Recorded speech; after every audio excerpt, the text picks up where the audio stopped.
29 mai 2013. À 30 mètres sous la surface de l'océan Atlantique, le silence est total. Dans l'épave d'un remorqueur, il n'y a que du métal tordu et de l'eau glacée. Pour les plongeurs envoyés sur place, la mission est simple. Récupérer les corps des 12 marins disparus 3 jours plus tôt. Soudain, le faisceau d'une lampe torche éclaire une main qui flotte dans l'obscurité. Le plongeur s'approche pour la saisir. Mais alors qu'il tend le bras, la main se referme sur lui. Contre toute logique, après 60 heures passées dans une tombe d'acier, sans lumière, sans nourriture et avec presque plus d'air, un homme est encore en vie. Voici l'incroyable histoire d'Harrison Hocan, le survivant que l'océan n'a pas réussi à garder.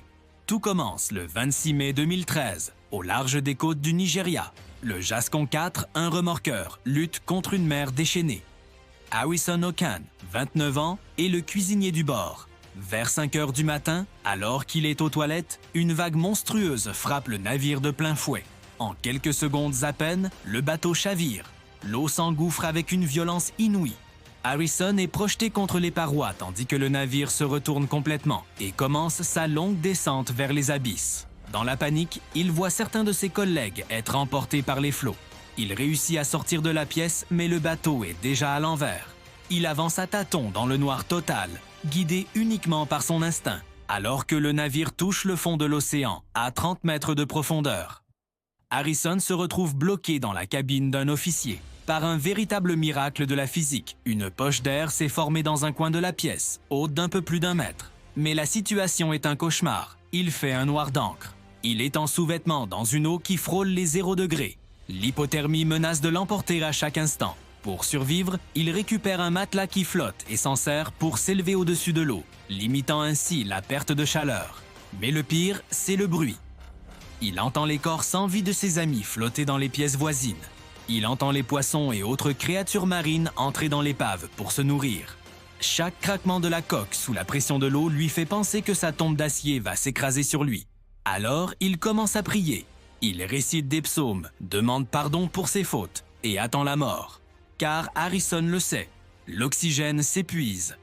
Dans un espace si réduit, le dioxyde de carbone qu'il rejette devient lentement un poison mortel. 60 heures ont passé, près de 3 jours. À la surface, tout espoir a été abandonné depuis longtemps.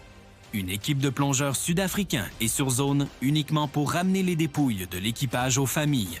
L'un des plongeurs, Nico Van Heerden, explore l'épave avec sa caméra frontale. Il entre dans la cabine de l'officier et voit une main. Pensant qu'il s'agit d'un autre corps, il s'approche et c'est là que l'impensable se produit. La main bouge.